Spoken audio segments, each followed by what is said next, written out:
Ladies and gentlemen, Heart to Heart Motorsports Truck Series going to be going at it live here tonight, Season 11, Round 7. Going to be from Homestead-Miami Speedway, Miami.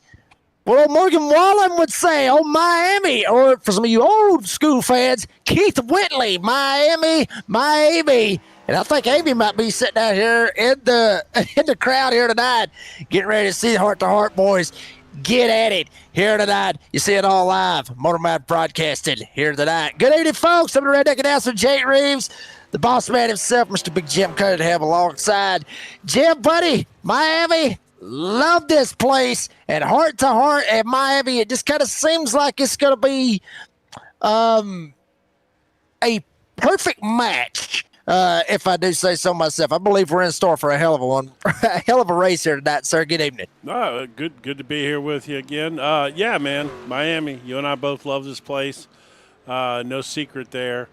This is our kind of track, multiple grooves. You know, just the kind of stuff that we like. And yeah, like you said, this league and this track, it seems like they kind of go together. You know, and it should be a really good race tonight. And you know, I mean, I'm not going to say that we're gonna go caution free, but it's entirely possible with this group of guys that it could go caution free. You know, anything can happen. But as we're just getting qualifying going here, so we got in here on time tonight, which is sometimes rare for me. Yeah, getting ready for the qualifying and everything, kind of figure out who's going to stack up where here tonight, as you're already seeing trucks work their way around out here on the racetrack. Jim, real quick, if we could, as we got drivers out there, Vincent Short, James Borden coming out there, let's see if we can look at some points and kind of see where everybody's sitting at as we're going into tonight. Obviously, we know who the damn point leader is. If you've been... Yeah. I mean, if you've been living under a rock over the past 7 weeks, then that might be the only way you don't know who the damn point leader is. He's been lighting it up numerous times. And matter of fact, he's actually out there getting ready to qualify right now. Jim, what's that? Well, I went to the points have been up. I've been looking at them the whole evening, and now all of a sudden they won't pull up. They disappeared. Okay, well, Trevor Quisenberry, surprise, he is the point leader. I didn't even have to look at the damn things, and I could have told you that. He is, yeah. By a mile is Trevor Quisenberry, though. I'm going to dig into that and see if I can solve that while we oh, man, I wonder. Let me just do something here. Maybe this will fix it. I don't know what happened. We'll try this and see. Well, anyway, I mean. Hey, look at there. There we go. Trevor Quisenberry already up 38 points to Austin Corum, Pro Stock 95, Lightning McQueen, Bobby Lane Jr., Bobby Joe sitting in third, Vincent Short, the newcomer, in fourth, Frank Caruso sitting in fifth, defending series champion way down there in 13th, Scott Cassidy. That's crazy. Way down there in the 13th spot. Jim, it really is crazy what what one season can do in a span of just a couple of weeks. I mean, you're on top of the world, you're lighting it on fire, and then all of a sudden, bam, it's just like you just fell right on your ass and you just didn't expect it. And bam, there you are. You don't know what to think.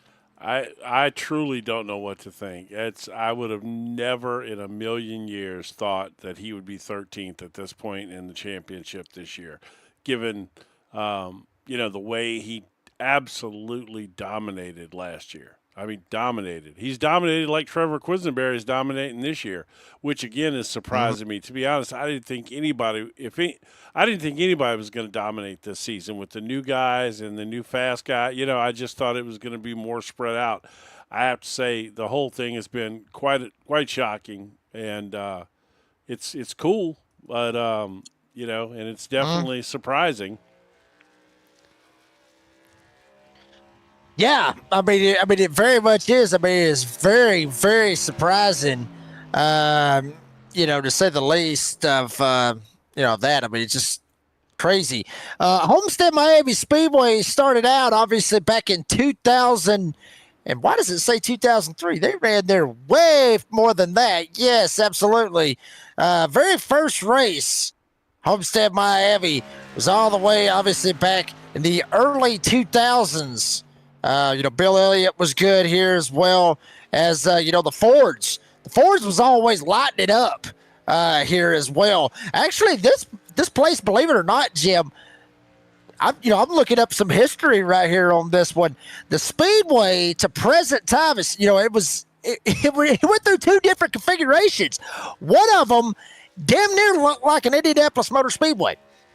That's how it looked in 1995. Looked like a damn rectangle. I remember from that, 95 actually. to 96. Yeah, I did not know that. I done a little bit of research. If I'm not on mistaken, this place was around when Hurricane Andrew hit because, it hit Homestead almost directly. That was the main place that it impacted. And it seems like this place was around then, which would have been like 92 or 93 maybe 95 even. Yeah, it goes way back. I remember this place back in the day. Now that you say that, I do remember that it had a weird configuration. But it didn't get good till they went to the progressive banking on it. That's when this track got really good. Yeah, I mean, that's what I'm seeing right here. Obviously, Tony Stewart was the inaugural winner of the very first race here, November 14th of 1999. Really? With Joe Gibbs Racing. Yes, that was the very first race. Was here at Homestead in 1999 November for the NASCAR Cup Series, mind you. I don't know who the hell ran for them, and quite frankly, I really don't care. But Tony Stewart actually went back to back. He went 99 to 2000, and Bill Elliott won in 2001. Kurt Busch won it in 2002. That was the same year that Tony Stewart won the championship against Mark Martin. Then they flipped it. Okay, then they flipped it, and then they went to the layout that you see right now, the progressive banking, 18 to 20 degrees. The very first time was in 2003. That was when they went to the progressive banking. They bumped it up a little bit, and in the Bobby Labonte, that obviously Greg Biffle went on a damn tear. Shout out to the late great Greg Biffle, 2004, 2005, 2006. Hell, the Fords, Roush Fenway literally had their race shop parked out there in the damn parking lot because you could not beat them here, Jim. You could not beat Kenseth, Busch, Biffle. You couldn't beat these old boys here. Even Mark Martin was pretty damn good here as well. Yeah, Mark Martin always ran good here. Biffle was an animal here, though, man. Mm-hmm. And, it's funny. I saw an interview. I'm sure you watched the podcast that he was on with Junior and him talking about how he should have left Roush, but he didn't because he was loyal. Yeah. And he very loyal. And he missed it. The Roush fell so far behind there for a while. And those guys, you think about that. Think about who they had at one point in time. They had Carl Edwards, Greg Biffle, Matt Kenseth, and Mark Martin. And Kurt Busch. They had all five of them at one time. Was Busch there at the same time with them? Yes. Okay. I don't see. For some reason, I don't remember that. But 2005, I believe it was. To be honest with you, I am not a Kurt Busch fan. Kyle Busch, I like Kyle Busch. I know a lot of people don't, but I'm not a big Kurt Busch fan. But it looks like all our guys have completed their laps out there. Man, Bud Light Mike running hind in on the field there. That's a little surprising, to be honest with you. Yeah, I mean, every single driver has already took a time. We're sitting here waiting. Got about 3 minutes left. Yep. About 2.5 minutes. Gives us a chance to talk about Roush back in the old days. Yeah, I mean, seriously, they was lighting it up. Oh yeah. Made this their personal playground. Like I said, I mean, the damn race shop probably had to be about 5 miles from the damn racetrack. That's just how good they was. That's just how they had it figured out and everything. But, Jim, I ran a little bit, and obviously not on iRacing because, iRacing, we got, you can run the legacy version of Atlanta. You can run the legacy version of Texas. You can do all that crazy good stuff, but you can't really run a legacy version of Homestead-Miami Speedway just because they didn't put it in there. Right. So it wasn't scanned. So the best that I could do, okay, was the game basically that this game is made out of, which is NASCAR Racing 2003. And you could do that because they had the old layout, which was flat as hell. Right. And I got to tell you, That's a whole different track. I love this layout right here compared to that other one. Yeah. I sucked at the flat one. It was terrible. I mean, it's not a whole lot different, like you said, than racing at Indianapolis Motor Speedway. Yeah. It was very similar to that. About the only difference was I think the corners here were slightly more banked than Indianapolis, but not much. But when they did the progressive banking here, it absolutely changed this place, and that's why it was the finale on the Cup Series Championship for so many years. And I can't think of a racer that talks bad about this place. Like, I don't ever recall anybody saying that this is a bad track. And I mean, NASCAR probably did. Why you think? Because they wasn't the season finale there for so long, they wanted to go to frickin' Phoenix. I mean, come on, think about it, Jim. Well, that's money, man. That's money. That's all about cash dollars, man. I mean, but it's about what area is willing, what track company's willing to put up the money, for the to host the finale and all that kind of stuff. But when it comes to racetracks, though, seriously, I can't think of a single driver that said I hate Miami. And I can think of every other track. There's somebody that hates that place. You know what I mean?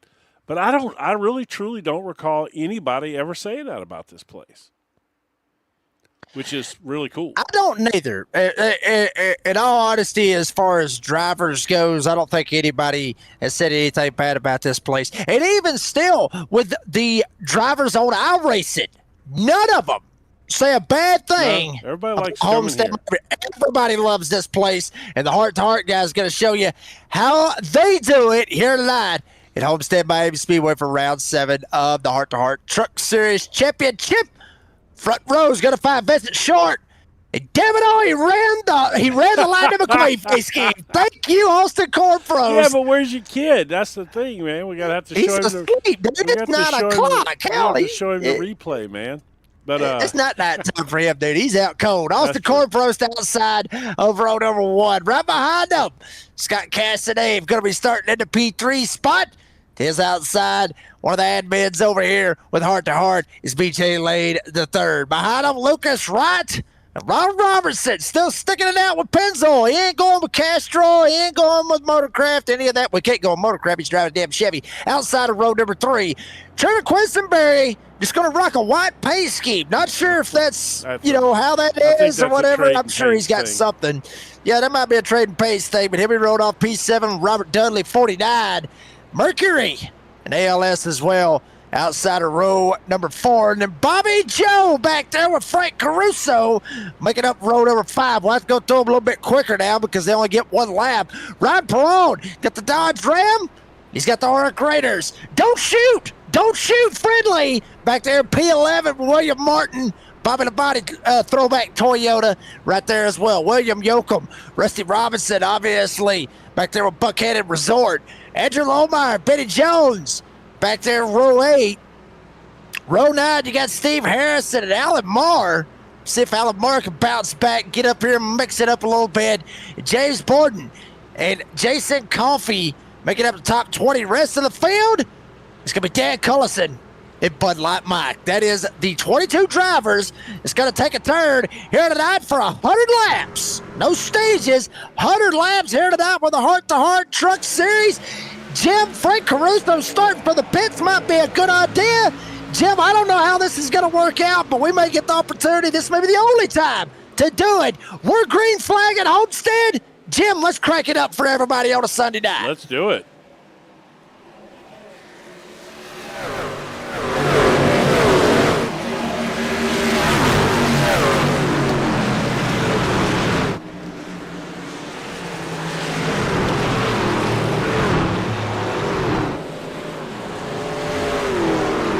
I guess I was wrong. I guess we're going to get another opportunity in it, Jim. Caution out on Speedway. Look like Lucas Wright in the 71 having issues way down on the charts. It's like, we kind of we might have commentator cursed that one, huh? Yeah, no kidding. Talking about going green flag all the way, and we have a caution on lap 1. All right, let's see what happened to Lucas here. Yeah, we jinxed the hell out of that. He just We just straight up lost it. Yeah. Benny Jones back there. Just off the track back there. I don't know what was happening with him. Yeah, something up with Benny Jones. I ain't sure what happened to old Benny back there, but Benny slid back a little bit. Something happened to him. But Lucas, man, just straight up lost it. Yeah.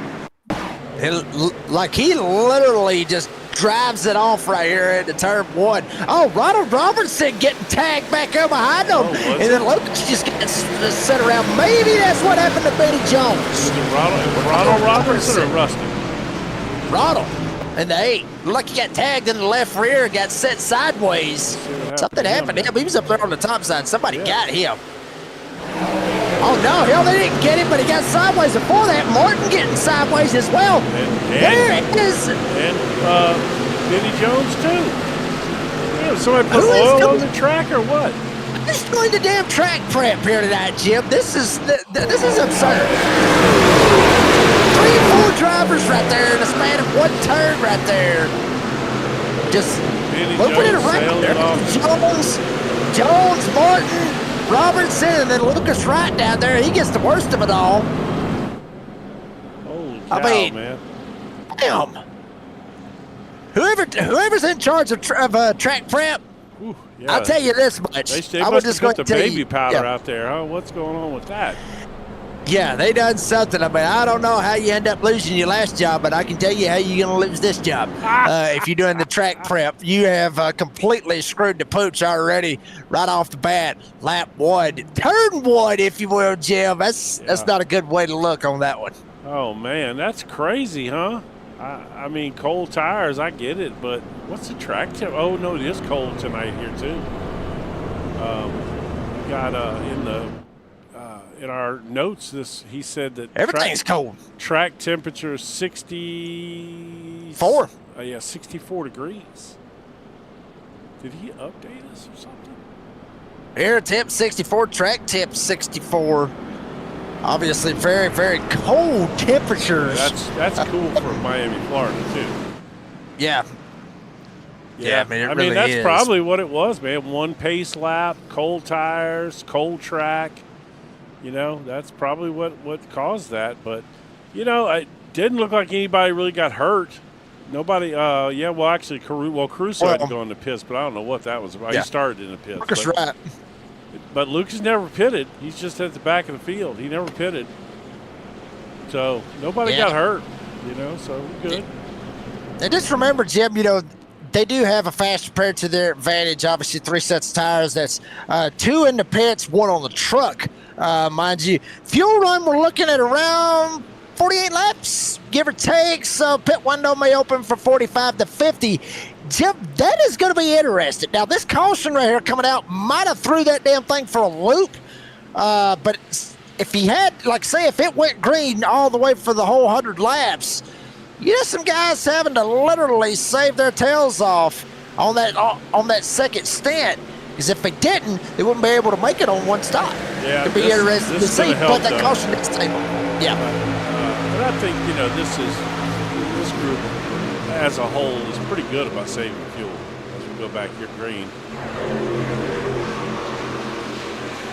Yeah, going back green, we'll see how this works out. As up front, there you see Questenberry going to slide right on up there on the outside, already up 4 spots.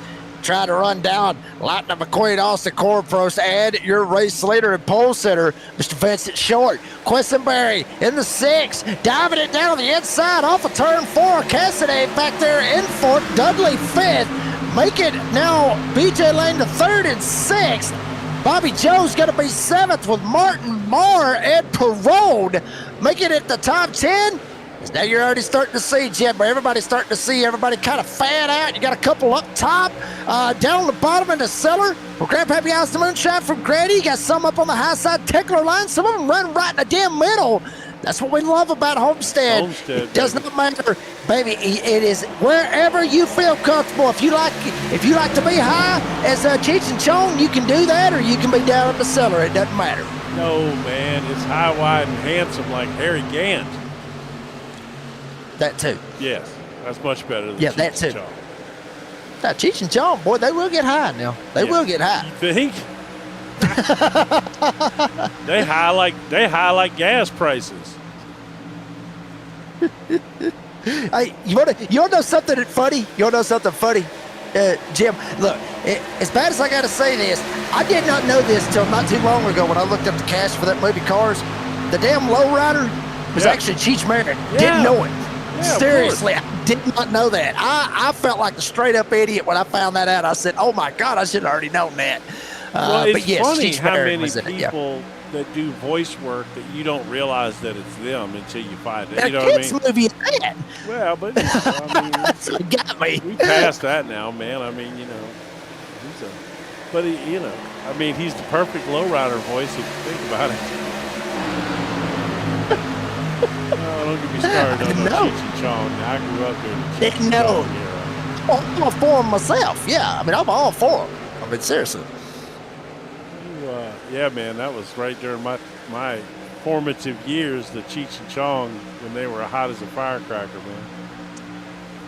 Absolutely. They went up in smoke numerous times. And I'll say this, Vincent Short, his lead may end up going up in smoke in a hurry. Austin Cornpro's driving up, getting a run. Hell of a run.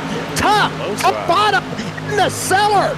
Lightning McQueen going for the lead here at Homestead. Short up top. Out trying to get the run. Questenberry dives down to the inside. Here comes Short. Here he comes. He's got a run. Questenberry had to lift. Short thought about it. Oh, baby, Austin jumped down to the bottom. Short goes up top for the lead. Look at this battle right here, man. That's what I love about Miami, man. It's two totally different lines, and they're both good.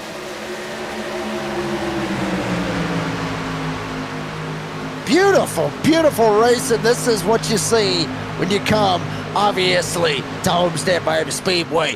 AK Austin Cornprost, he's got the lead, but for how long? Vincent Short, big run, bump draft, going into the turn 3 area. Got a bump draft, found the rod, jumps it down to the bottom side. And now AK going to take it up front. Now Vincent Short, he tries to go for the lead on the inside. Questenberry behind him. You got Dudley. You got Cassidy. Front 5 drivers separating themselves for about 2 seconds, second and a half, give or take. Over Bobby Lane Jr. back there to 6 spot, front 5. They are gone, Jim. What a battle, man. I mean, Cornprost is pulled away now, but look at this battle back here for second place. We ain't pulled away that much. And considering they were running side by side there for 4 or 5 laps, this is it's a bit pulled away anyway. But here comes Cassidy. Proud on the hood there. Alan Tiller, he picked that one up at Alan Tiller and Chevrolet there. Hot Springs, Arkansas, I believe. Yeah, I think so. It's, I think Alan Tiller is Hot Springs, Arkansas, I believe. I may be wrong, but I believe that.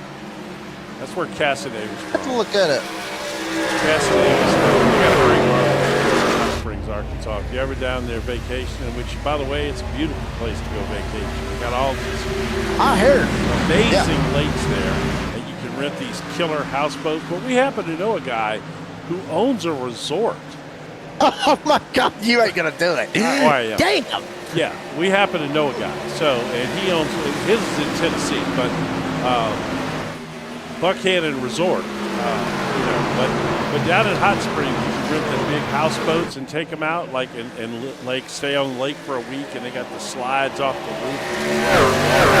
You can get a jet ski tied up to the side of it. Great place to vacation. We spent some time down there a couple times. McLard's Barbecue, and to tell you how good it was, one of Bill Clinton's favorite place.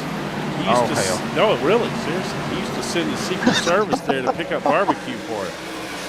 McLard's Barbecue, Hot Springs, Arkansas. Pretty good stuff.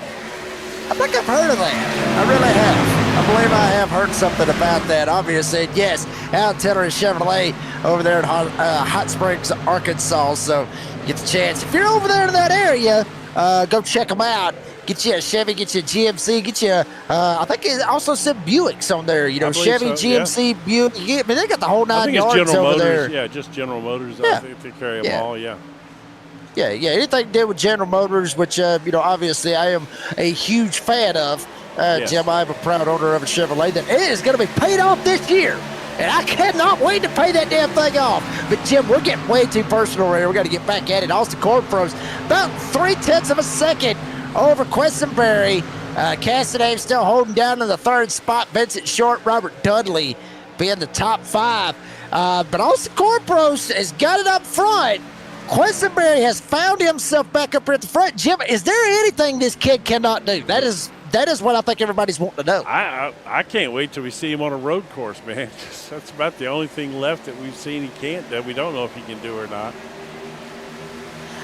I enjoy watching that kid race, though, man. I really do. He's entertaining to watch. Yeah, he is. I mean, and, he's clean too, man. He's a clean racer for 16 years old. You know, usually those 16-year-olds are so aggressive, that they tend to be a little on the dangerous side. But man, he's clean. Yeah. Jim, you know what it's going to end up getting down to? It's going to end up getting into where we're going to end up having, seriously, we're going to end up having some of these kids getting in and getting subscriptions to iRacing when they're in high chairs. That's what it's going to end up getting down to. Look, seriously, that's what it's going to be. I used to call a big series on Tuesday night, big series, and sponsored by it was a big deal, and they had a kid in there who was 7 years old. 7. Was he good? I mean, mediocre. He ran in the amateur division. We had 2 races on one night, like a pro-am and an am. He ran in the AMs, the pro and pro-am. He ran the pro-am, but he was decent. I mean, but he's 7. By the time he's 10, he's going to have 3 years experience racing. He was going to tell me the 7-year-old was out there kicking everybody's tail. That's what I was talking about. But he could run with them. I mean, and he's 7. When I was 7, I was still picking boogers. I don't know if I'd go that far, but I don't know. I mean, I don't know if I went that far on that one. I'm not sure. That one got you, didn't it? Yeah, it did get me. There you saw Robert Dudley, obviously, back there at the 49. Roll Tide. No. I got to give him a little bit of love. Obviously, Jim, I know you don't want to hear it, but you're going to have to deal with it. Roll Tide for Robert Dudley. Austin Corn Pros still holding down to the lead. I'll tell you what. Quessenberry up Austin Corn Pros. Look at that picture. That is the kind of guy that scares the crap out of deer. Why do you say that? I don't know. He just looks like somebody who's a deer hunter, and he just looks like a deer would fear that man. What give it away? Well, the real tree camo and the fact that he's sitting in a tree stand. Okay, I was just wondering. Now, Scott, on the other hand, here, I'm not too sure what to think of him. Yeah, I'm not sure on that one. Yeah, but I wish old Quisenberry had a picture up, man. Wait a minute, does he have a Miller Lite helmet? Wait a minute. I just noticed that. He does have a Miller Lite helmet. You cannot do that. You're 60. I mean, I was probably drinking beer at 16, but that's another story. What's going on back here with Alomar? Alomar is in trouble here. Lamar turned around. He's going backwards. Literally, as Wesley Outland, my good buddy, would say, he's going southbound in a northbound lane. That's exactly what he's in right there. Line, so, yeah, and I'm not taking credit for that. That's all him. That's all right. Well, kick it. Oh, snap tank slapper. Yep. It wasn't no tank slapper. He just snapped loose, and then he ended up breaking his nose is what he did. Yeah, he did. That thing cleaned the whole front end off. Man, I tell you what, these little trucks are getting loose out here now. So what's going to happen now, man? We're at lap 25. three. You take tires. You got 3 sets of tires. Oh, man. Well, keep in mind, Jim, that's 2 in the pits and 1 on the truck. Right. So you only got 2 that you can use. So you take one here, and you got 1 set of tires left. Right. I mean, I think you do probably take tires here, and you obviously fill up with gas, but I think you take tires here. Yep, they're all coming. Yeah, they're coming. No, they're coming. They're going to take them for sure. Yeah, they're going to take them. Oh, yeah. Well, yeah, Jim, I mean, they're going to take them, but, at this point, if they run and then they run it out for the fuel run, say something happens and we get a caution with like 10 to go, everybody's screwed. Yeah. Everybody's screwed because nobody's doing it. Nobody's going to be able to do a damn thing. Let's take a look here at this. Oh, Corn Pro's got busted right there. Did he? Corn Pro's, no, yeah, he overshot his pit box, had to back her up. Oh. Costly mistake right here. This could open the door for Questenberry. If he can come on out, he's already coming out. Questenberry may be able to pull it out. Hot damn, that's all he needed. Well, yeah, Corn Pro's, by missing his pit box, lost 4 spots there. Can't do that. Lost 4 spots there. And everybody, of course, took 4 tires. No surprise. Everybody filled up on fuel. So I wanted to pull up the race analysis here. We got 100 laps tonight, so we're basically a quarter of the way there. So,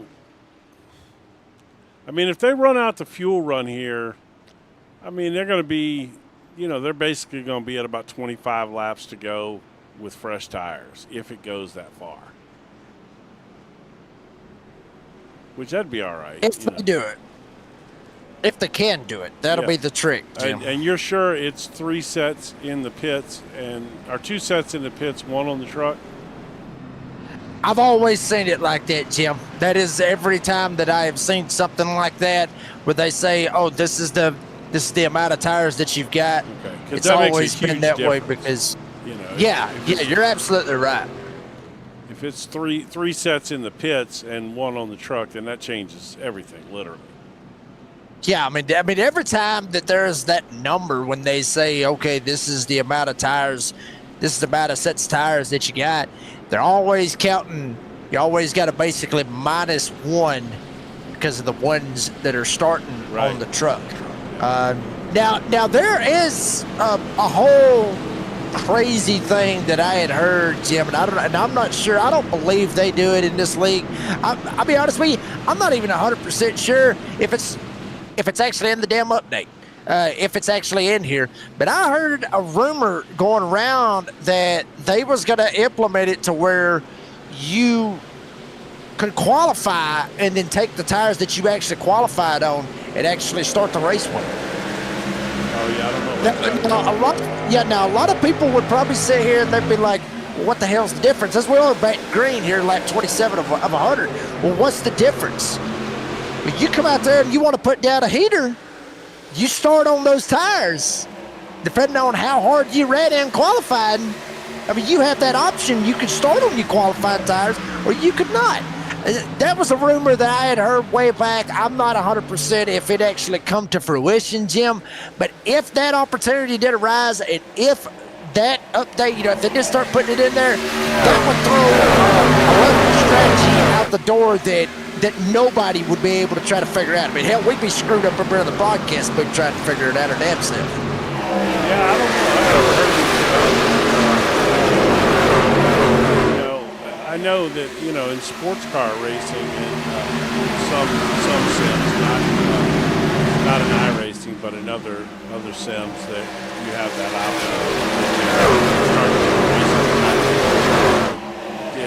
Did Vincent Short just give up in the ball? He may have.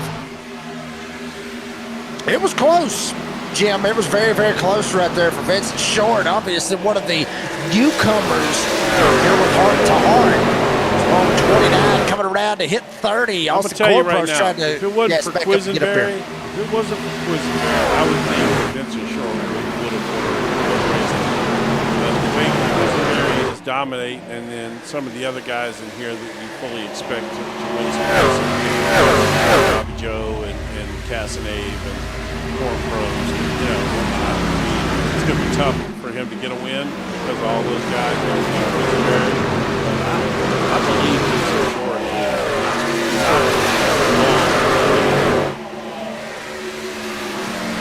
I agree. That's short. Yeah, he's going to get him one. He's going to get him one before long. And even him, Jim, even he said, we interviewed him. He said the same thing. I want to win a race here with Heart to Heart. I want to try to get here. I want to be able to contend, to try to have a shot, try to win some races. Well, damn it, here he is. He wants to win a race. He doesn't want to contend to win a race. He wants to win a race. Right.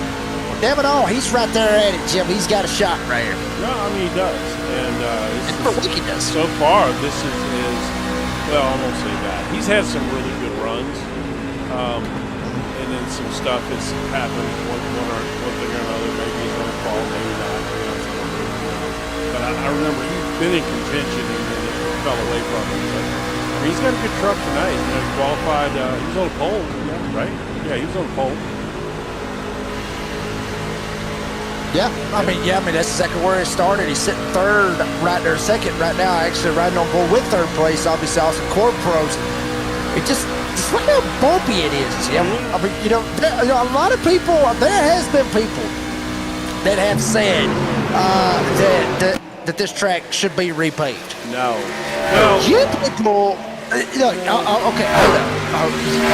So progressive banking, though, that's what makes this track special. Yeah. I don't think it's the pavement. I think you could repave I think it's pavement's got a little bit to do with it, too. It's more out surface, Jim. That's why I hesitate, I mean, that's why I hesitate. Yes, worn out surfaces are important. You know how I feel about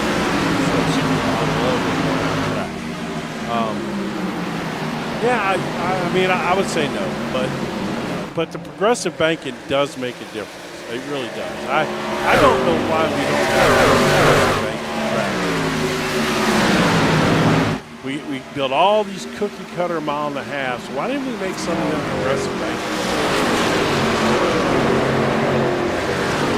Cookie cutter mile and a half. Down short. Vincent Short, good God, right there in front of Austin Corn Pros. Literally, just about had to go ahead and back on out and get him a cookie. That about ended bad for him right there, Jim. I mean, literally snapping sideways. And off of turn 2, ironically enough. Oh, but turn 4 getting a little sideways swell.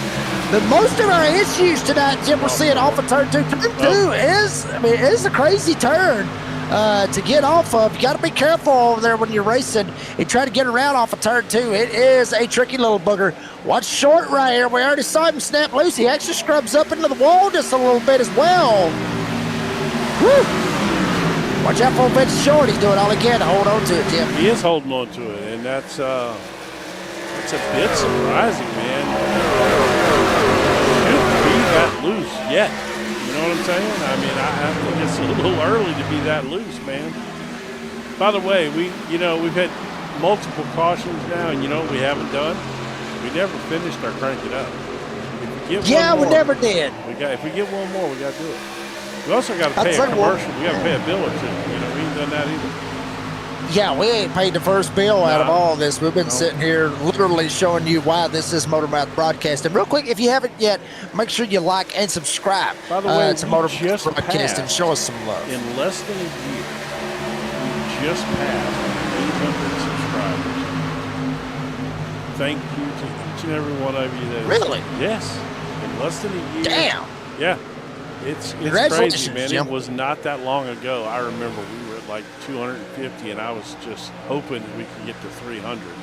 And now we just passed the 800 mark. It's unbelievable. I cannot believe it. I don't exactly know when we really did our first broadcast, but I'd have to go back and check. I'm not really a sentimental guy like that, It hadn't been a year. It hadn't been a year yet, though, I'm sure. No, I mean, it's all good. I'm shocked, man. I'm shocked at the love, the success that this company's had. Believing in in us as a broadcast team. Just the people I have that I'm blessed to have some great people, just like you. You know, you give up a family event last night to come bail me out because one of my other commentators had to have appendix surgery, and you bailed out on a big-time family event, a retirement party for a family member. You know, that goes a long way. I mean, that's that kind of loyalty. People can see that when they're watching these races too. They can tell that we like doing what we're doing. We're excited about racing. We're excited about sim racing, and I think people can see that. So yeah, thank you to everyone. That was very sentimental. That was very sentimental. I just kind of kick back and let you do your thing right there, Jim. Because I mean, you earned it. I mean, man, I got a lot of love for you and a lot of the other guys. Said, we're passionate about sim racing. We like racing. We like talking about racing. You know. I mean, I need to get on your podcast with you so we can just jabber on all night about some racing. That podcast is about went out the door, Jim. Bad as I get to say it, I haven't even thought about a new episode in quite some time. I don't know. We may end up getting one fired up before long. I'm not 100%, but check out Bobby Joe up here. Vincent Short, currently 5th is Vincent Short. Actually, he's 4th. Bobby Joe is 5th. Yep. Bobby Joe trying to run him down, go for this 4th spot. Slide on up here as well, Jim. We saw the points and everything, kind of where Bobby Joe was sitting right up there in the top 5 as far as the points goes. Bobby Joe trying to keep on going, make something happen, claw, and try to find any damn way he can. You stay with Trevor Questenberry, who's up there basically waxing everybody's tails right now as far as the league goes. Here's Alan Moore going down to the inside of Frank Caruso as well. Yeah, you called it right there. I mean, Trevor Questenberry already 2.5 lead over Scott Cassidy at this point. I mean, the kid is just so fast, man. I mean, how do you get that much? You know, how are you that much faster than these? These are really good drivers in this league. And you just show up here as a 16-year-old kid and you've won 5 of the 6 races so far? That's just nuts to me, man. Blows my mind, man. I mean, he is literally rolling right now. Trevor Questenberry is 2.5 lead right now over Scott Cassidy. Also, Gordon Prost, Vincent Short, Bobby Lade Jr. And, Jim, we got her right here at this point right here, lap 43, coming up on the halfway point. What do you think so far? I mean, had a couple cautions, had a couple instances, but for the most part, we're back to that green flag racing that we're used to seeing right here. But I would say, the thing that surprised me the most so far is how loose these trucks were early in these runs. Like that lap 1 thing, I mean, I get it. It was cold tires, cold track, all that, okay. But we've seen several guys just kicking the rear end out hard, like Short there. He had a big loose snap, and early in the run, man, and those tires were 15 laps old, probably about 10. And, it's just surprising how loose it is. Cold like this, I'm just surprised that these trucks are this loose. Yeah, I mean, with the air and the temps, and all that good stuff, really kind of throwing it off a little bit, maybe throwing off the handling of these trucks just a little bit here and there. At turn 2, though, I will say, Jim, it's one of the more, what's the word I'm looking for here, interesting turns, so to speak. And, fans out there may not understand exactly what I'm talking about.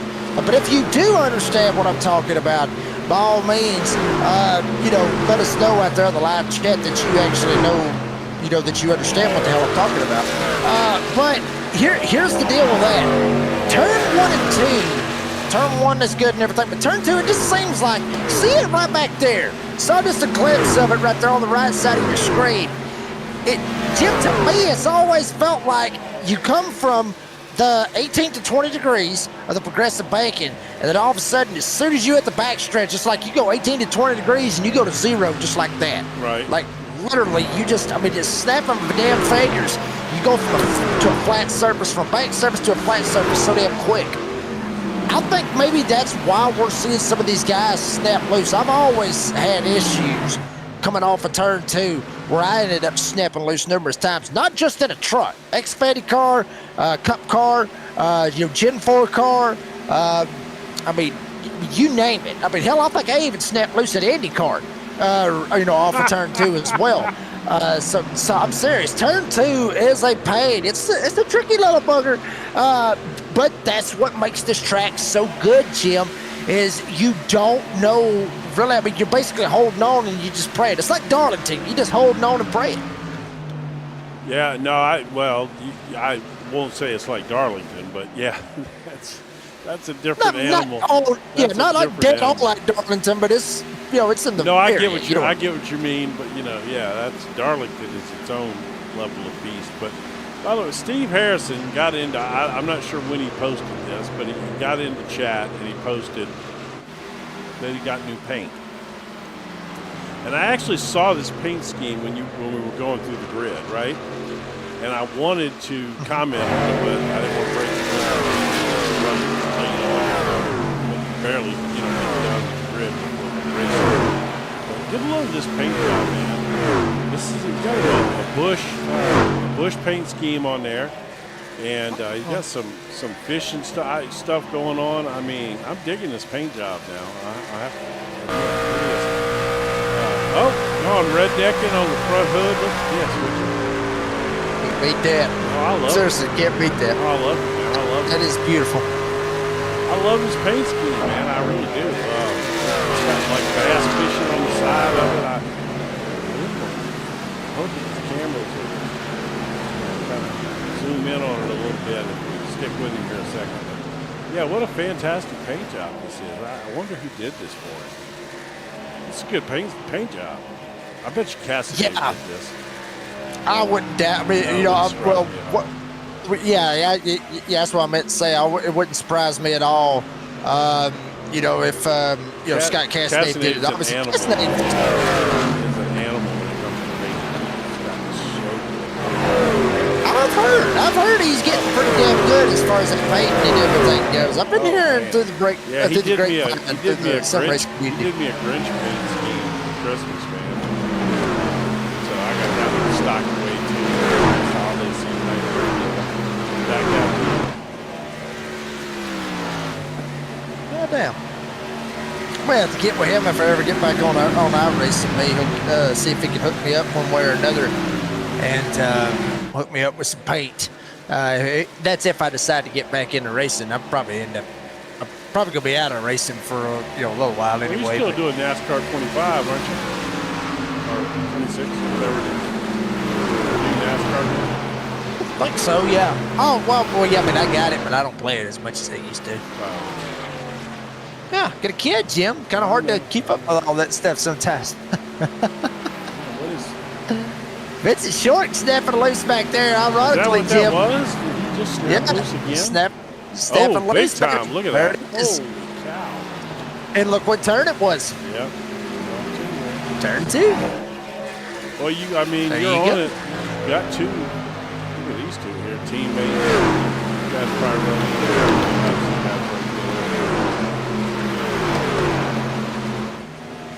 Door to door right there. Obviously, Bobby Joe, Scott Cassidy. Gonna race door to door right here, right in front of Vincent Short.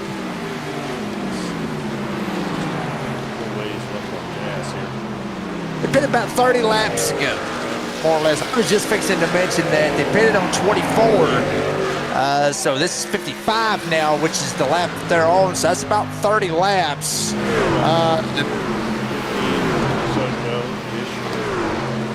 If that, yeah, you got about 15 more laps, and then you're going to start to see people cutting down pit road. I would think that may get a little bit interesting. So, yep, Corporal snapping loose right there. You saw that.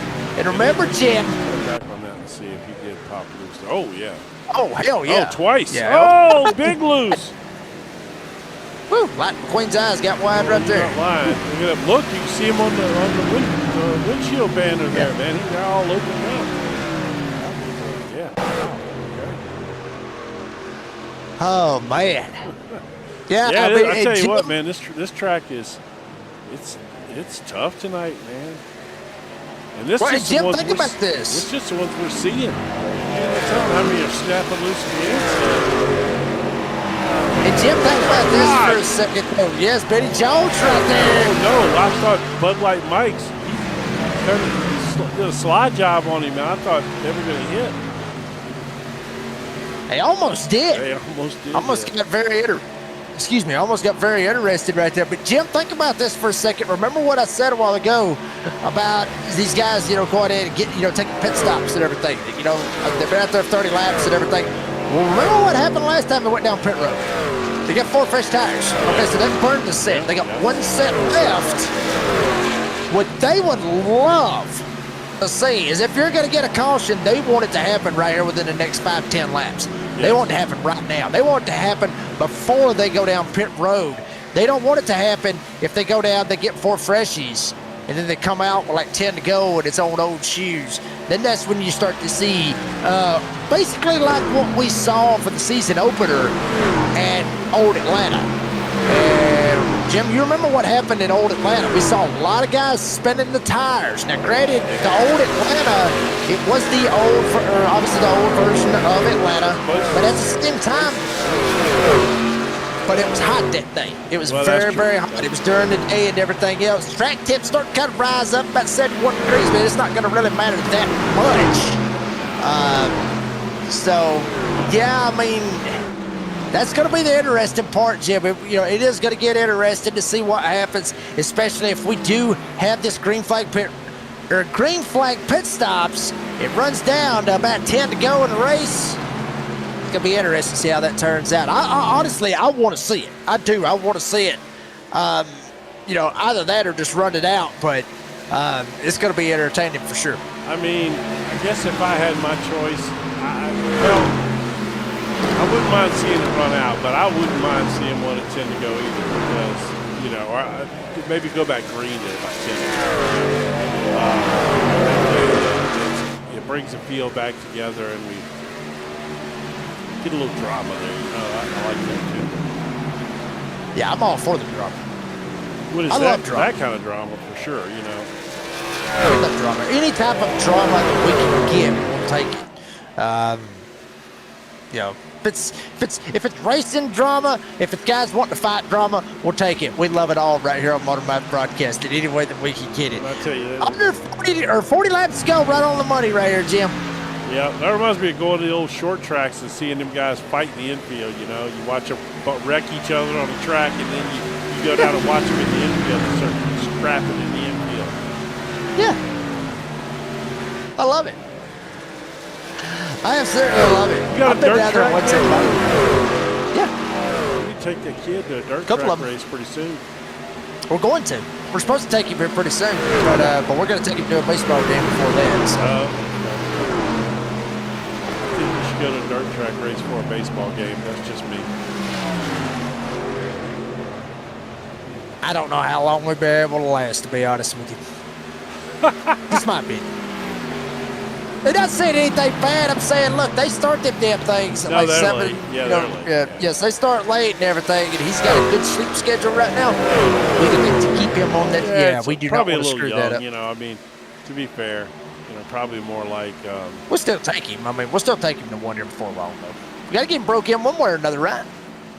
You get used to hearing them loud engines, Yeah. Aren't y'all taking him to Daytona or something?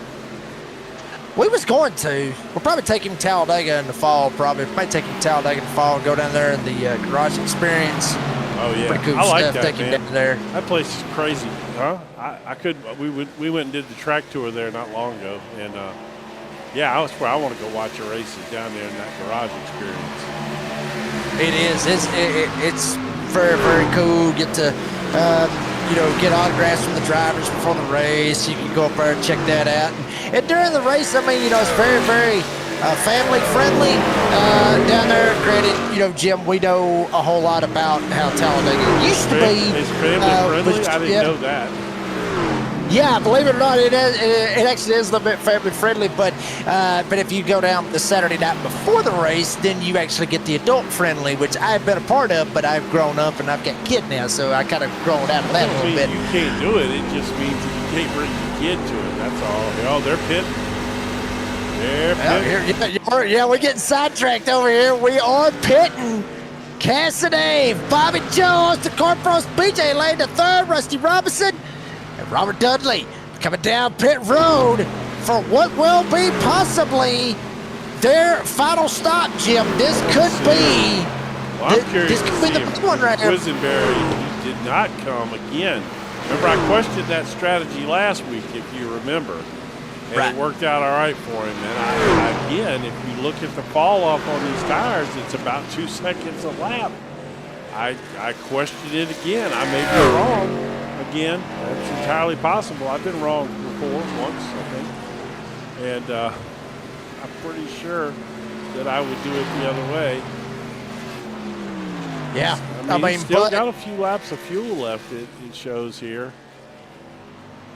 Jim, I mean, this could be the money stop right here. I mean, literally for some of these guys, Ronald Robertson, William Yoakum, Benny Jones, Dan Collison, if no caution comes out and they run it all the way, literally, Jim, what is it? The money stop is exactly what it is right here, so.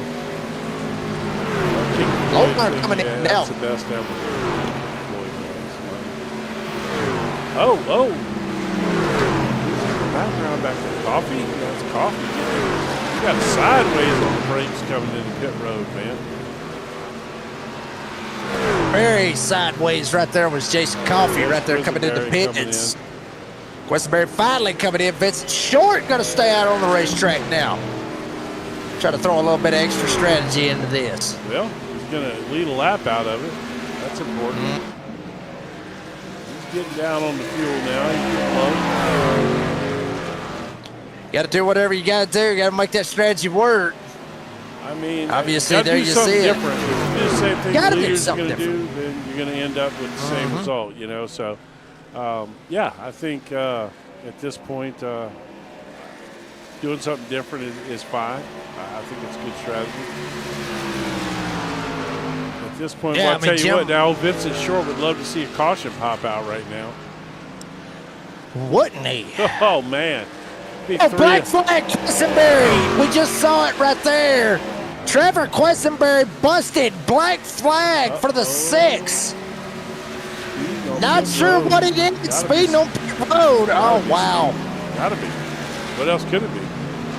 Damn. Maybe unsafe track entry. Possibly. Yeah, that's the only 2 things it could be.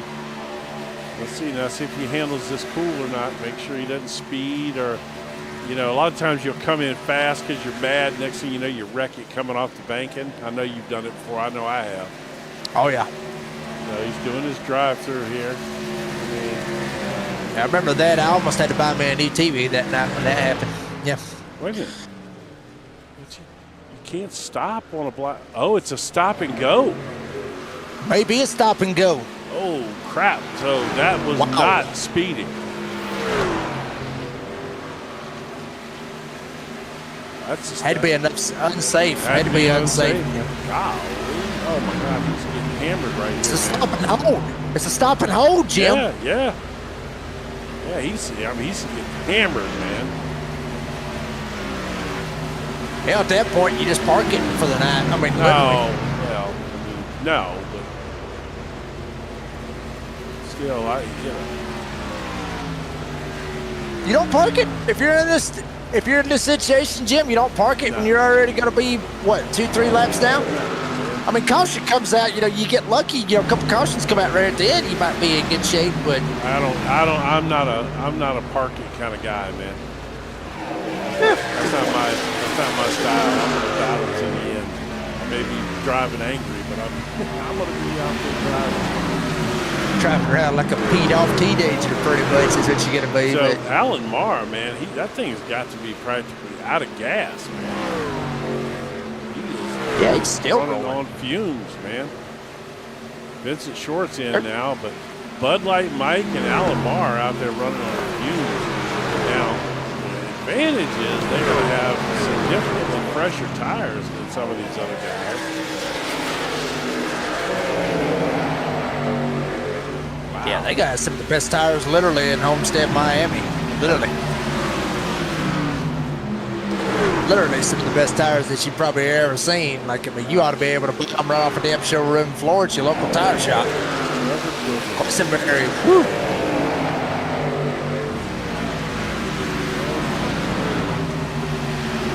Yeah, Trevor's just trying to drive it back up through here, just trying to get whatever he can get right here, Jim. I mean, you know, we saw it just a second ago, and I mean, he's hoping right now. He's hoping that something happens. Yeah, but he ain't. He's not even in a position to get a lucky dog. No, because you still got Alan Marr and Bud Light Mike. They have yet to make that pit stop. And so, yeah, I mean, that's what you're looking at right there. So they're still waiting. How many laps down? It's 2 laps down, and you got Ryan Perrone, who is in front of only 1 lap. Oh, there's several. Wizard race. Well, screwed. Unless he can drive by all the lap down cars. 26 laps to go.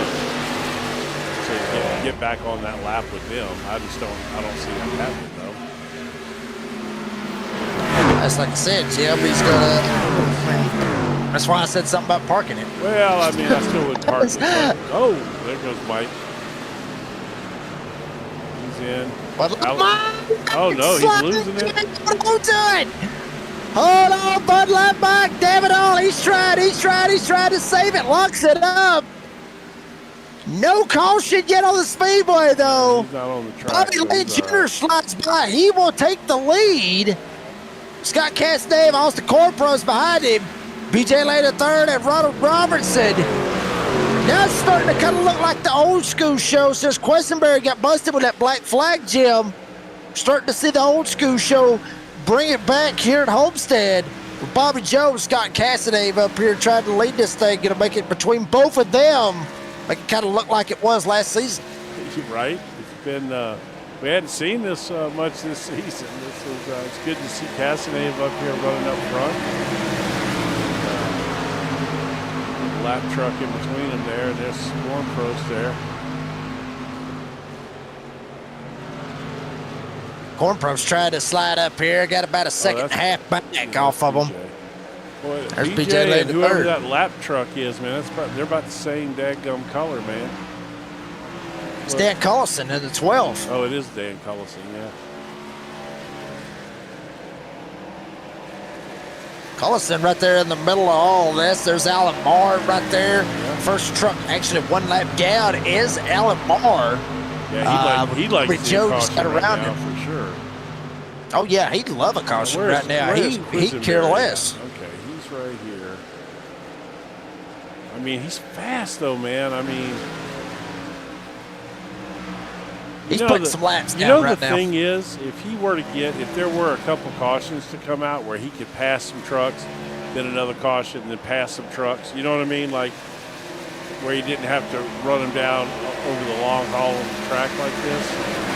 Just fly. If you look at his last lap time, well, Dan Colson just moved out of the way. He said, "Screw this!" Literally kicked it up to the top side. Said, "I'll get out of your way." I ain't messing with you. You know, why would you mess with him though? I mean, he's so much faster. You know, all you can do is get caught up in somebody's incident. Yeah, you don't want that. Bobby Joe, man. Look at Alan Marr. He's about to unlap himself. Alan Marr just unlapped himself. Yeah, so he ain't got to worry about the caution or anything like that. I mean, if the caution was to come out, now it's going to go to Steve Harrison. Yep. He's back there in the 16th spot. First one lap down. So there's Steve Harrison. He ain't too far from him as well. Right there, Dan Collison, all of them right there, and a little bit of a battle right there going on. Yeah. No, that's a battle on track right there for position for sure. Yeah. And you see right in front of them up there, Corn Pros, who's currently running in 3rd place. I tell you who's had a nice run tonight is Bobby Joe, man. You know, good, solid, just you know, he's started out there in 8th place or 9th place, yeah. He's up in the lead, obviously. Pitted there, obviously dropped way back on that pit stop because of the green flag cycle, but you know, worked out well for him. Now he's up here leading this race. Yeah, Bobby Joe obviously, you know, in a prime position right there. Started pretty good little spot, up 8 spots. As a matter of fact, he is, Jim, the biggest mover. Actually, no, he's tied right now. Rusty Robinson up 8 spots as well. So both of them, you got Jason Coffey, you got Benny Jones, William Yoakum, a couple of them up 6. With Yoakum up 5 at this point. And if you really want to look at the biggest losers, Jim, which obviously I don't know if you end up having a graph for that one, but that would be something. That's Quisenberry. We need to get Robert. We need to get one for that. We need to get one for that. But the bad, well, the bad part is right there is that, you know, biggest gators and biggest losers. Somebody would end up cussing us out before it was all said and done. Probably. You know they would. We would get cussed out before it was all said and done. Why are you putting us down on biggest loser? Well, yeah, because you're down 14 spots. What the hell you want us to say? You know, I mean, it is what it is. We got one sideways back here on the back. Is that Ronald Robertson? Yeah, he's down on the apron, man. I thought he was sideways. I thought he got kicked sideways or something happened to him. Damn, Ronald Robertson. Big mishap right here. Yeah, this is bad here. All right, let's see if we can see what happened. Oh. Wow, he was already screwed from the get-go.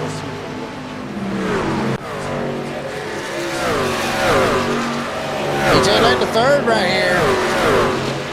Oh, man. That's loose. Snaps loose, Jim. Back. Crap on the wall there. Holy cow. Big shot, man. And Jim, where was it at? Yeah, well, sounded like it was over there in turn 2, didn't it? It sure did. That's exactly where it was at. Snapping loose off of turn 2. Turn 2 is not playing with these old boys here tonight. I tell you what, Jim, it's just crazy. And it's just cool and it's happening. Can you imagine if it was 100-degree track temperature? Oh, speaking of that, look where Lucas Wright just ended up coming off. Well, I was off 4, but he got up into the wall there in 4. It was daytime, and it was 100 degrees, 110 degrees on the track, Tim. Ain't nobody holding on to them damn things. I'm telling you, this place does not play around, Jim. There's Ronald Robertson, after using his fast repair, he's back out there, but of course he's marred down there in 19th place now.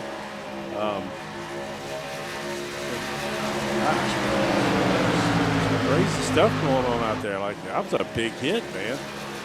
He's lucky he didn't wipe out somebody and cause a caution, you know. Well, I mean, BJ Lane, the 3rd, was right there behind him. He was sitting in the 4th spot right now. That's where he's sitting. We got Lomar going around. Andrew Lomar, hard impact out inside potato wall. 14 to go, and the caution is out. There it is. Just like we talked about. Going back green with about 10 or 11 to go. Meatball flag in the air. Oh, man. Damn, he got nailed. Benny Jones got him. Yeah, Benny Jones come off the wall hard there and just crushed Lomar. Just cleaned him out, literally. Man, I'm telling you, huh? If I had to think, you know, if I had to say, I'd say Benny Jones got loose. Yeah, he did. He got loose, come down, got Lomar. Yeah, he didn't actually hit the wall. I Bam. thought he hit the wall, but he didn't. He just got loose, and then he caught when it caught, it just took him right down into Lomar. Wow. Damn it all, when it caught, Jim. There ain't no sense in anybody pitting. Ain't nobody got any tires left. Well, okay, let me rephrase that. If you are correct about 2 in the pits and 1 on the truck, then nobody should pit because they're all out of tires. If they pit, they got tires. Because they got plenty. That is what we've always been told, Jim. Yeah, they got plenty of fuel. So, I mean, if you look here at the fuel, there's just they got plenty of gas to get home. So, right? We'll find out. Actually, we'll find out how true. I mean, they're going to be kind of tight on gas, though. 64. They pitted on lap 64. 100. That's 36. I mean, no. So they must have 3 sets of tires. All these old boys ain't coming for gas. Somebody would have stayed out to make it. They got to have tires. They got to. That shocks me, Jim, because we've always been right told. Here. If it pops up on the jacks, we know they got tires. There it is. I guess they do. Yeah. All right, I've always been told. I've always been told if there's 3 sets of tires, if they're always showing 3 sets of tires, and that means there's 2 in the pits and 1 on the truck. That's how we've always saw it. Miami Knights here tonight at Homestead. Vincent Short gonna beat them all up on pit road. He took fuel only, I think. I think he did. Yeah, Jim. I believe so. Possibly took fuel only, maybe 2 tires. Everybody else looks like they've taken.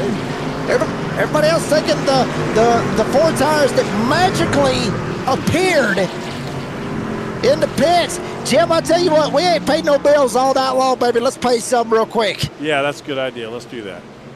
We're back, Homestead, right after this, folks.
Oh, boy, I got to tell you right now, I got Keith Whitley playing in my ear right now, baby. Miami. I can't sing worth a damn. But getting ready. Thank you. Yes. I'm not going to be here all week on that one, just so y'all know. Redneck announcement, Jay Reeves, Big Jim Cunningham alongside. Co-commentating, producing, doing a hell of a job here tonight. So we're getting ready for a restart. Let's crank it up this time and see if we can get a little Miami Knights lined up for us. Crank it up here for the Heart-to-Heart Truck Series as we're back green at Homestead.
Ladies and gentlemen, the tobacco is in the jaw, and you know what that means. It is fixing to get good here tonight, down south, Miami Beach. Vincent Short trying to slow up, trying to make a move. Scott Cassidy had the lead for just a split-odd second. But Short got the run on the inside, dove it down there, made the pass. Got Bobby Lane Jr. right there in that mix. Austin Corporos there in that mix as well. Got literally, honestly, Jim, they're looking like fighter jets right now, shooting down the front stretch this time with 6 laps to go. Fantastic, man. 7 to go. Cass and Abe on the bottom, and we got Vincent Short running the high wide. Handsome Harry Gant line up there. We got Austin Cornprost, Lightning McQueen doing his thing, eyes wide open.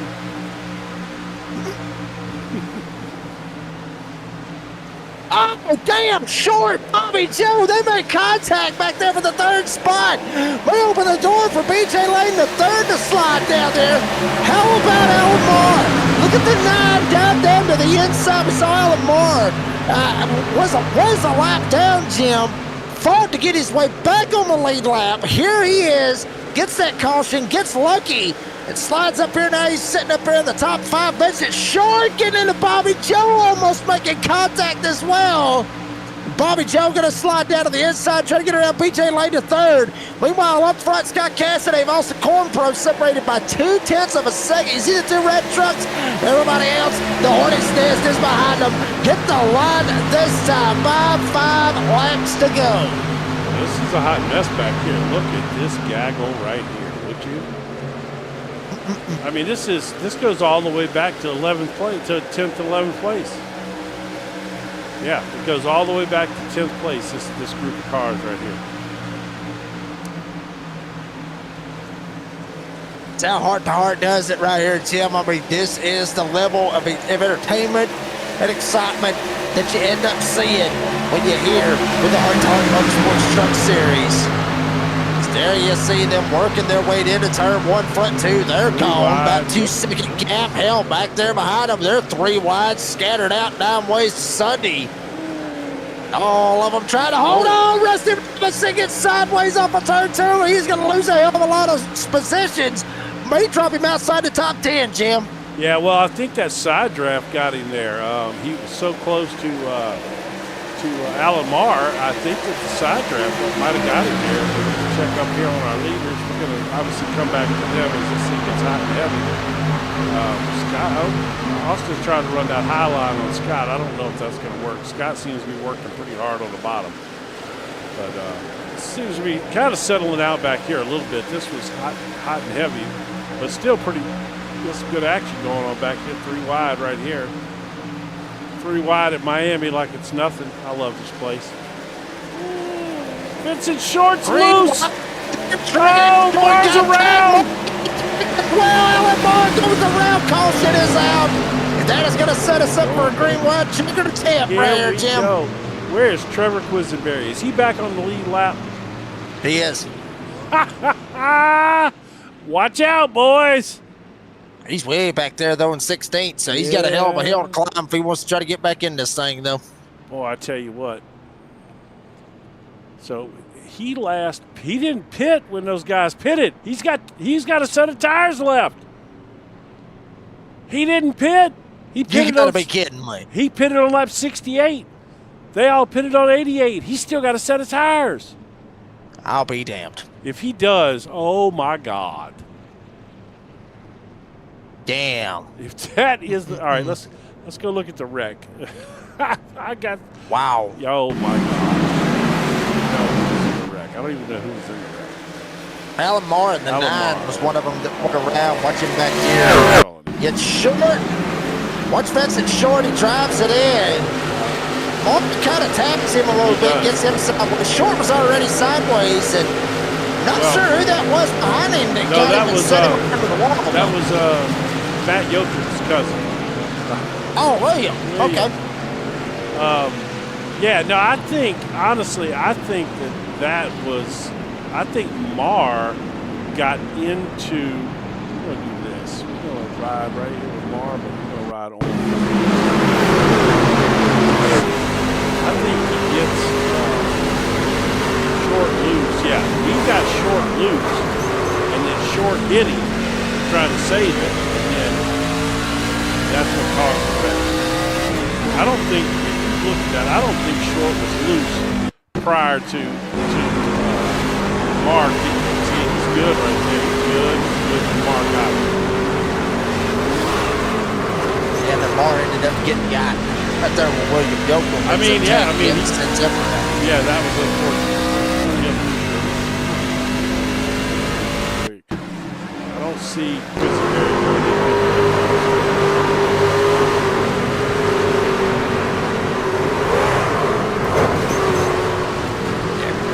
Quisenberry not going down pit road, not sure why. Actually, yes, he did.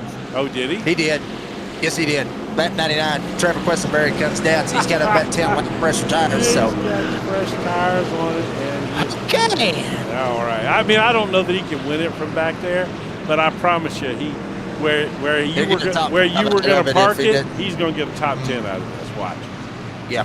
He's top 10 easy, possibly even a top 5. Yeah, we'll see. Could be especially in the works right here if this thing goes.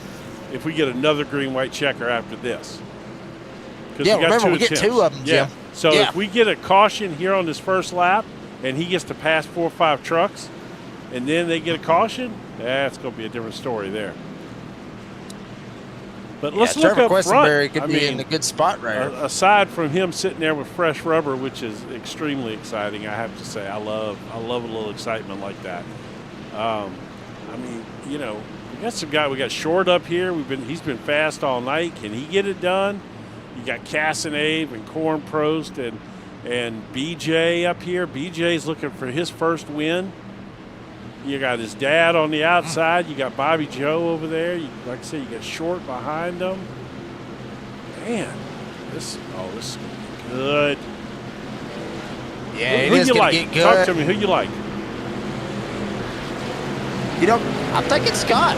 Honestly, give me Scott Casanave.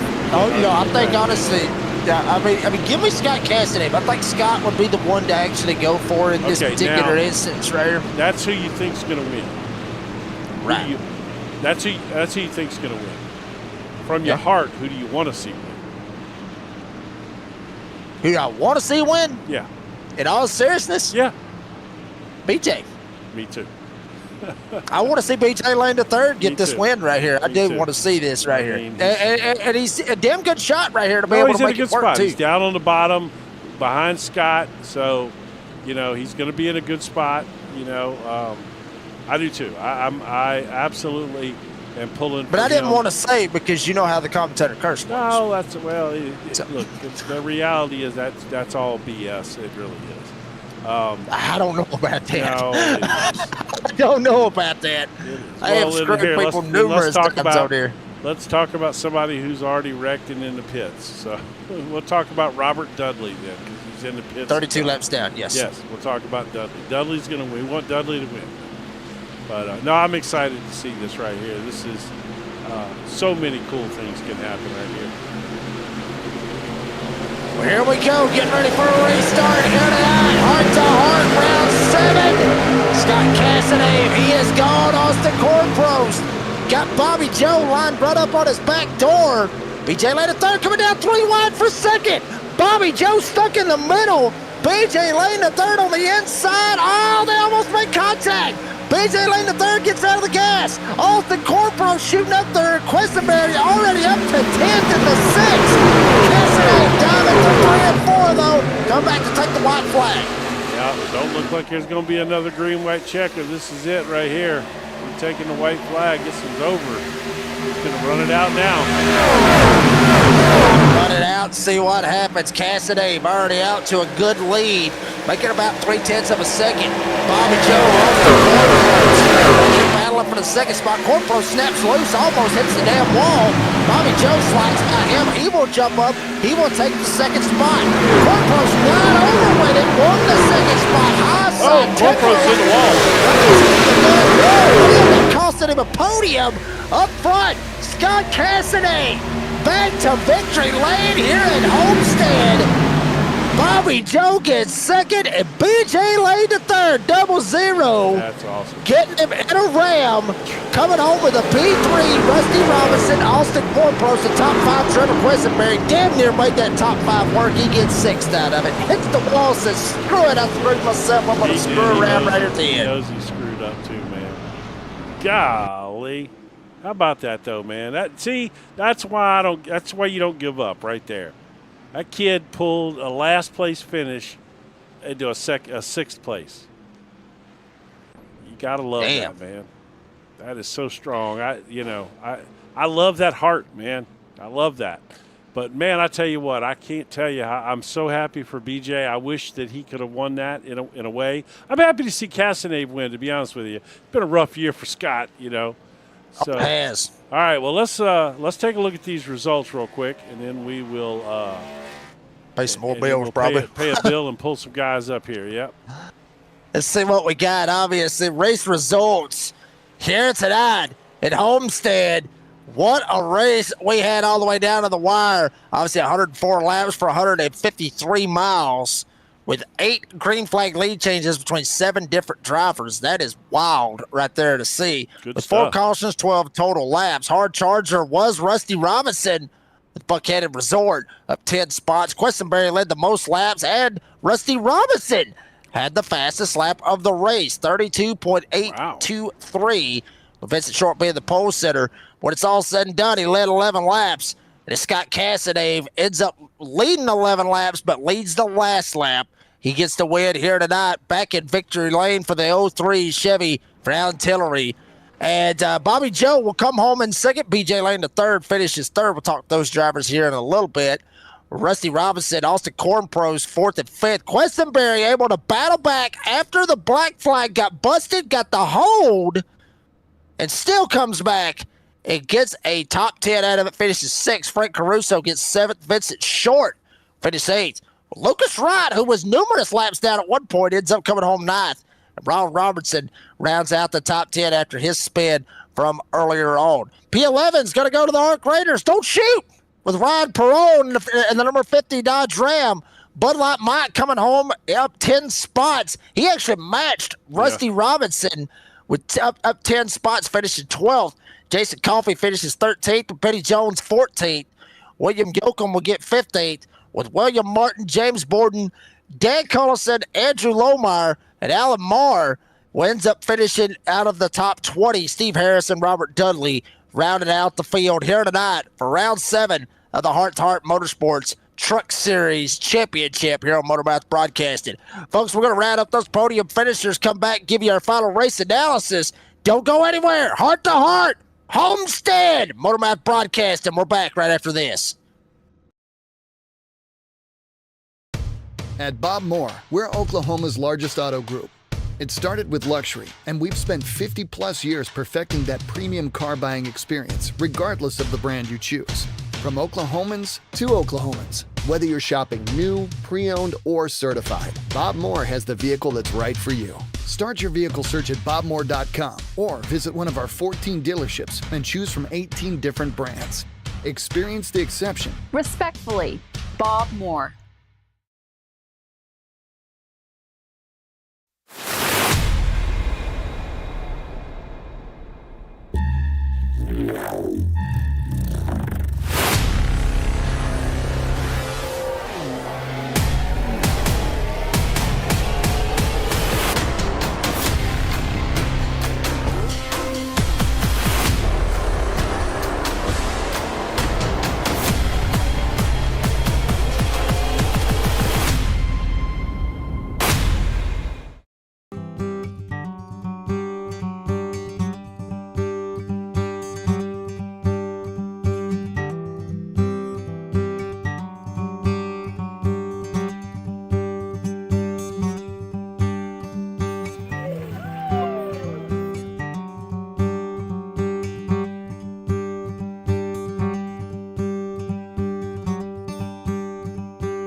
Well, now we'll go. Back here at Homestead, Heart to Heart, round 7 is in the books. And about time, got him up here in the broadcast booth. Your race winner, first time this season, Scott Cassadave, coming home with a win here tonight. Scott, buddy, I'm sure it's got to be good to be back in victory lane. You get the win here tonight at Homestead. Congratulations on the win. Tell us about it, buddy. Thank you. Yeah, I've had some bad luck this season, but last couple of races I've done pretty good. It felt good. Man, I tell you, you have definitely had your share of bad luck this season. That's that's for sure. You know, it's one of those champion curses. You know, you just can't. It just happens, man. It is. Yeah. It is good to see you back up here, though. And once once Trevor got that penalty, which I'm not exactly sure what that was for. We are assuming it was some kind of obviously a pit road violation. I don't know if any of you guys know or not, but yeah. So and then it really reminded us of the old school days. It's all you and Austin and and BJ and that was great. And Bobby Joe, what a fantastic. It reminded us of last season, but. Man, I tell you what, it is so good to see you back up here, man. Congratulations, and like I said, the crazy luck that you've had this year. So it's really cool to see that for you.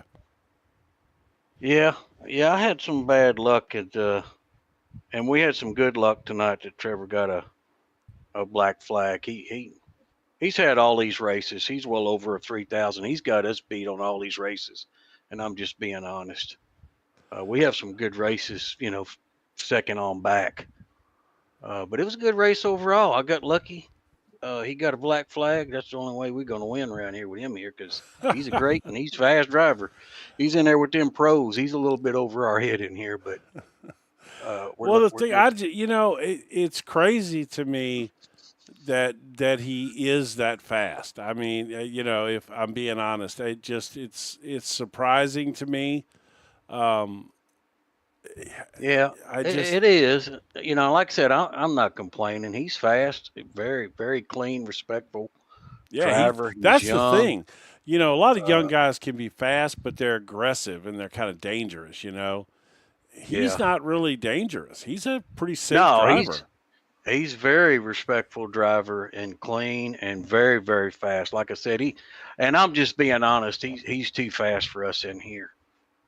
There's no way we can ever beat him, and I'm just being honest. Even on a good day, we're not gonna beat him. It's just he's tough, man. He's good. He needs to go race with the pros. Because he's and to be honest with you, it kind of kills the league when somebody wins 8 races or 9 of the season. Really? He would have won. He would have won every one of them. If it wasn't for that caution, Bobby won that one. And I got this one because he got a black flag. I remember some guy doing that last season, if I'm not mistaken. I never won 8 races. We had several different leaders and winners that season. You did, but you had a good dominant like season. It is here. No, he's definitely strong. I'm just picking up with you a little bit. Yeah, no, you're good. I'm just being honest. Nothing against him. He's good to race with us till this season, but we can't beat him, man. He's good. He's fast. I'm just being honest. All right, man. Well, congratulations again on getting the win. It's good to see you back up here. Thank you. I appreciate it. It's good to see your luck turn. I mean, just some of that crazy bad luck you had early in the year. I ran second last time. I got lucky that time, but last few races been pretty good. It's coming around for sure. So we were commenting before, we were looking at you 13th in points or something coming into this race.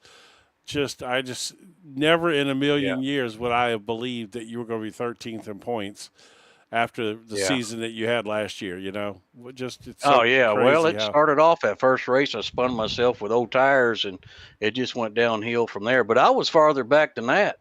I think I moved up to 10th tonight last time I looked. So I'm in the top 10 at least. Yeah, I mean, that's good considering, right? So, but congratulations again. And Thank you. I'm sure you got a few shout outs. You hadn't got to do any all year. So, oh, yeah, man. Alan Tillery, thanks for sponsoring me. Buchanan Resort, man, all of the sponsors, all of them. I don't want to go spill more time than I have to. I appreciate you guys broadcasting. You guys are really, really good. And thank everybody for the racing in the league. All right, buddy. Wow. Well, hopefully Scott we'll have you back here soon. buddy. Yeah. Yeah, Scott Cassidy gets the win here tonight at Homestead. Scott, buddy, congratulations on the win. Appreciate your time, Hoss, and we'll see you next week. Thank you. Appreciate it. That was Scott Cassidy. He ends up coming home with the win here tonight. He's going to try to go for 2 in a row when we go to Kansas next week. That'll be a good one. That one will be under the lights for 80 laps. Can't wait to see how that one turns out. Second place finish for Bobby Joe. Bobby, baby, coming home with a P2 here tonight. Buddy, congratulations on the run. Real quick, tell us about that. But also, we've seen a lot of guys coming out here tonight, and a lot of people was having problems off of turn number 2. They get loose, just a whole lot of chaos happening over there off turn 2. But, congratulations on the run. Tell us about your run, but also, why do you think everybody's having so many issues over there off of turn number 2? Throttle control. There you go. I mean, we were having to brake getting in. I know BJ wasn't, but I was braking getting in and just letting it roll to center a little bit, and then just being easy on the throttle off. If you stomped it coming off, you'd lose it, especially on 15, 20 lap old tires. It'd break loose in a heartbeat, and that seemed to be when I was pretty good after the longer run. After about 10 or 15 laps, I started picking them guys off. So I think I qualified like ninth. So I wasn't good on the short run. Well, you definitely seemed like you were better on the long run tonight, and that I was shocked at how loose it was coming off turn 2, considering the track temperatures were down low. There should have been a decent amount of grip. Now, that first lap incident, everybody had cold tires, one warm-up lap, all that stuff. I get that. It was about 3 guys got loose there on that first when that caution came out. But after that, I was shocked, man. The track seemed cool enough that there should have been a decent amount of grip over there. But turn 2 was a beast all night coming off turn 2. There was actually more grip up on the top all week. Especially on the longer run, but it still was a little slower. I mean, if you could get like I said, throttle control coming off and passing, which passing in this truck's been difficult for all season. Sure. But yeah, you just had to throw it in there hard and hope it stuck. But man, I got to give congratulations to my son, BJ. I know.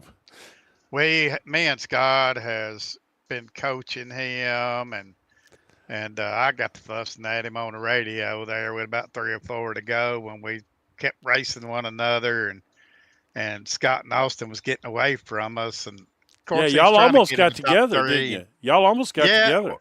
Well, he was fast, and I don't want him to give me nothing, but I didn't want to let them get away from us because I really felt like we had a shot at beating them. But, man, he did an awesome job. But he put in the time this week. He was in here practicing even when we weren't. So congratulations. You'll hear when you watch the broadcast back that both Jake and I both thought that Scott was going to win the race there at that green white checker start, and then I asked him. I said, who do you want to see win? And he's like, honestly? I said, yeah, honestly, BJ. And I said the same thing. We both wanted to see him win this race, just from an emotional, we know how hard he worked and to get that win, and we were pulling for him there, but still a podium, great finish. And of course we're going to talk to him, but yeah, we felt just like you did. We were emotionally attached to him having a good run, just as much as you were. So, and I mean, we started racing with him when we built this league, and honestly, he was terrible. And don't man, hold we back. had How worked you really with feel? him.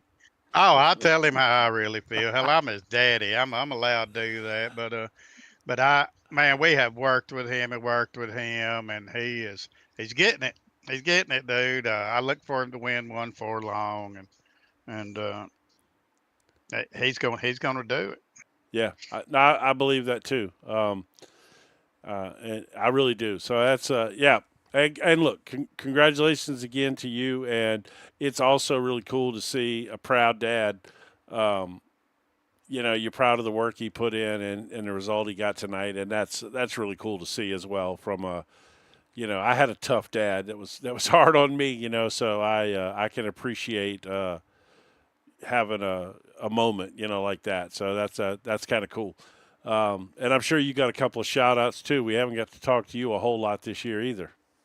No, been a tough season, but I think I'm hanging up there second, third in the point. So, but yeah, I want to thank Jimmy Dale, Spa Auto for sponsoring me, and Buchanan Resort, Alan Tillery, and AOC Contractors, Bob Moore, and y'all, and our race control. Man, this league is awesome. Y'all know it is. Oh yeah, It's really I really like having all these cars in here. It makes for a lot better racing, it does. and you don't never know what the hell's going to happen. So Yes, I but probably it's had two not. of the It's worst not. finishes. There's no out of control drivers in here, though. No, we kind of control it, and I mean, they're all. They're all good, solid racers. There may not all be the fastest guys in. Obviously, but there's nobody in here that's dangerous. You know what I mean? yeah, They're all good, solid drivers, and yeah, I mean, y'all did a great job recruiting and keeping the right people. And even Trevor, as tough as he is to race with, I think sometimes it's kind of nice to have a old rabbit out there, like the Greyhound races. Sometimes it's Trevor's a well mannered kid. And I heard yeah. what Scott said, but he is a well mannered kid, and he is a hell of a driver, dude. I mean, he's Kudos to that kid. And I agree. If he don't have a bad night, we can't beat him. And it's that way all during the week and practices, and I don't want him to let me win. I want to beat him. right. But I want to beat him fair and square. I don't want him to have a bad night. But he is very good. What I like about him, and I will end this part, but he's certainly had his glory this season. What I like about him is how clean he is for a 16-year-old kid. There's plenty of fast kids on iRacing. Plenty Oh of yeah, plenty of fast and he's kids. respectful. Yes. He's respectful. Yeah, Kid. yeah. Well, he's, I mean, and I'm not going to get into any details from behind the scenes, but I know early in the season, a lot of people went to bat for him, and Yeah. and stood up for his right to be in this adult league, and there was, I'm not like I said, I'm not going to get into it, but and that's because of who he is as a kid. I mean, Yeah, I was one of them people that oh stood yeah, up for no, him. as I did, I voiced my opinion too, and I honestly said there's not a better league on. I broadcast over 50 races a month. I'm in all kinds of leagues, and I can't think of a better league on iRacing for a young kid to come in and the values that the league operates on. I can't think of a better place that I'd want my 16-year-old kid than right here. Right. And that's a compliment to you and all the other admins in this league, and and just the people here, and the kind of people that want to be here. So, but anyway, we'll get off all that. But again, congratulations to you, and we're gonna get a chat here with BJ. I can't wait for this one. All right, Yeah, Jack. I hope you get feeling better, brother. Yeah, I appreciate it. Bobby Joe comes home with a P2 here tonight. Appreciate your time. We'll see you at Kansas next week, Bobby. All right. We'll go to a P3 finisher. Obviously, BJ Lane the third coming home with a good one here tonight. BJ, buddy, you get you a third out of it. Good qualified effort. Helps you out. Get you a podium, buddy. Congratulations on the third. Tell us about it. And I'll tell you what, I spent a lot of time on the track this week, ran well over 1,000 laps in practice this week. And I knew early on in the week I had a little bit of speed, and I just knew that I had to conserve, because that's my problem here lately is I just don't conserve as much as I need to, So I pulled a bunch of laps, and I did a lot of stints just trying to get them laps consistently, and tried to make sure I did the right fuel strategy. Multiple races with Scott and my dad and AIs, and I tell you what, it paid off. I'm not gonna lie to you, man. Two things. First, you'll see in the broadcast that Jake and I both wanted you to win this race, and I don't often, I may say who I think's gonna win, but I don't often say that I'm pulling for somebody, but we were absolutely pulling for you to win this race tonight there at the end. And it's, you and I don't, it's not like we have an emotional attachment or anything, But I know how hard you work. And the stuff that you do. You're the guy that brought me into this league. You came to me 3 months before this thing started, or before the season that we joined you. You came to me a long time in advance, and so I've had that interaction with you, and I know how hard you work off the track and on the track. And I also saw it was very almost emotional, and I'm not an emotional person by nature, but I know that you just knowing your dad, I know he was tough on your ass growing up, and I have no doubt he's just that kind of guy. I'm sure he's, and he's probably been tough on you in sim racing as well, as he said he was.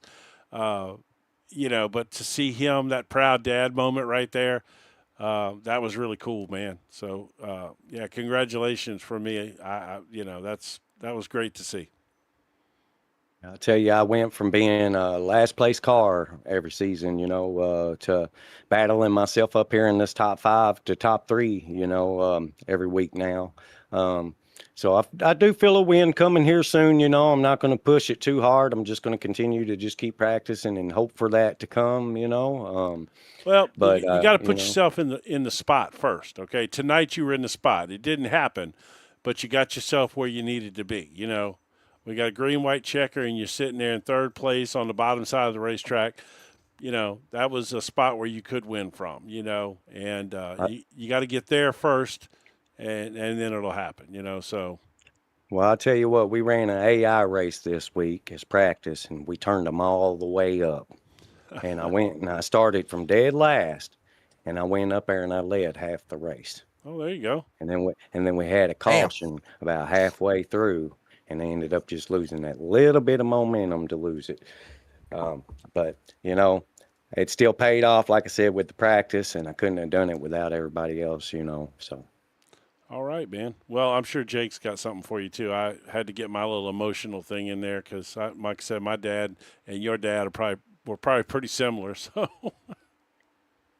Well, all I was going to say was, BJ, buddy, what a run coming out of it, getting a third here tonight. I'm actually it blew my mind that you cranked the AI up all the way and led half the race. Hell, I couldn't even do that now. I don't know. That's putting in some work, and it worked out for you tonight. You come on with a P3 here tonight. You got any sponsors, any shout-outs that you want to thank? Congratulations on the run once again. Most definitely. I want to give a shout out to all of the guys in this league that make my league possible, making Heart to Heart what it is, bringing the world together one race at a time. Also want to give a big shout out to Bob Moore Mazda, baby. We did it. We got a top 3 this season. Let's go. We're going to continue to keep rocking some more. Another shout out to all of the rest of the sponsors. Thank you for all of you that make this league what it is today. And the broadcasters, the race controller, much love to all of you for doing what you do. Where is Bob Moore? Do it without you guys. Oklahoma City, is that right? Bob Moore is in Oklahoma City. Yep. That's actually the place I work. Big supporters of what I do. So and if you're anywhere near Oklahoma City, go see Bob Moore. Support the check people. Me out and I'll take care of your car for you. Support us. That's what it's all about. That's where you work at, Bob Moore. Yeah, yes, sir. Yes, you getting a raise. You getting a raise. You got a podium. You get a raise. hopefully. He'll take that. He'll take a raise. I'm sure he will. I wouldn't complain about $1. Just saying. That's right. That's right. Well, you got to get that just so you can support that restaurant habit your wife has.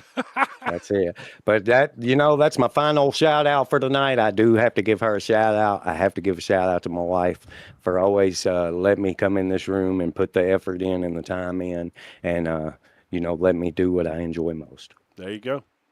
Always got to give love to the wives for allowing us to do what we got to do, I guess, allowing us to do this and enjoy time as well. So, BJ, buddy, congratulations on the P3. Appreciate your time. We'll see you in Kansas next week, buddy.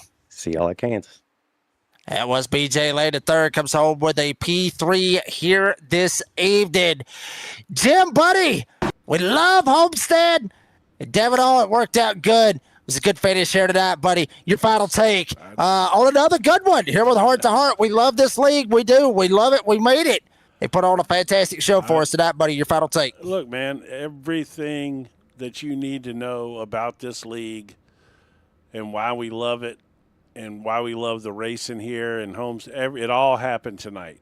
You had everything right there. You had good racing all night long. You had an awesome finish, green white checker finish. You got guys that are putting in 1,000 laps to get better this week. 1,000 laps to get better. I mean, you gotta love the effort that these guys have and the support and how they support each other. And I mean, that says it all, man. This race was great. This league is great, and this track is great. And it all came together right here tonight. We got to see it. Yeah, we got to see it here tonight. Obviously, loving it with Heart to Heart and what they do here to put on a show, give us something to talk about. And love it, baby. Homestead, baby. Love it. I'm tickled to death. It is the regular season finale, or the actual season finale here in NASCAR. So thank you very much to NASCAR for putting it there. We've been asking for it for the past 5 years. We got it. And damn it all, I'm tickled to death for it as well. But Heart to Heart come out with a good one. And Jim, one thing, that stuck out to me that Scott and Bobby, both of them said, was that Trevor Questenberry, he's got to screw up, for them to have a shot and try to win this damn thing. Well, guess what? It happened. Questenberry still, from the back, was able to drive up to 6th. So we got to keep our eye on him, like we already have all season long. Questenberry still coming out of this with a top 10, but Scott Cassidy back on top of the mountain from winning the championship last season. Certainly going to get him some points here this evening. But, folks, that's going to do it for this broadcast here on Motormouth Broadcast. And obviously, all the great sponsors, every single one of them here with this great league. Obviously, ALC Contractors, Buchanan Resort, Spa Auto Sales.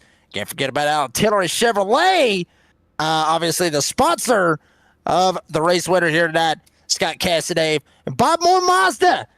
Give BJ a raise. He got a podium. Give him one. Come on, Bob. You can hook him up one good time. As well as Speed Zone Race Control. Thank you very much for the race control here for this great, great league. And obviously Digital Race Engineer and the Roasted Record, the sponsors here for Motormouth Broadcasting. Thank you very much to all the sponsors that help put this all together. Shout out to the drivers. I say it each and every week, Jim, and I know you stand with me on this. The drivers, y'all put on a hell of a show. It doesn't matter where we go. Nope. If we went to a dirt track, y'all could put on a hell of a show each and every week. I'd like to see that, it's one of the highlights. Next yeah, season. I would, actually. I'd like to see a road course and a dirt track next season. Yeah, throw them on there. Let's see what happens. Literally, it doesn't make a damn where it's at.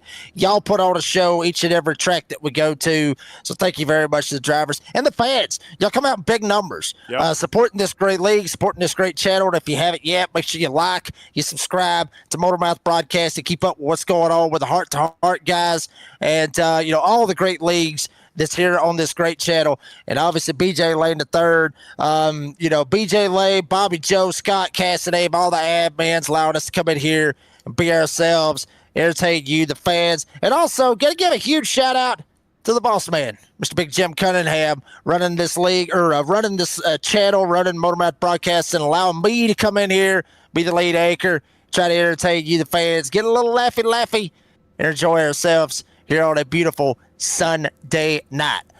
For the boss man himself, Mr. Big Jim Cunningham, I'm the redneck announcer, Jake Reeves. Said as always say, be safe, be kind, be fast.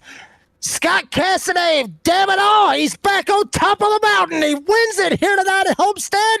Will he go for 2 in a row next week at Kansas, Dorothy's country? We'll see how it turns out next Sunday night, 9 p.m. Mr. Time, live and only on Motormouth Broadcasting. Kansas, Dorothy's country will be there next Sunday night, folks. We'll see you there.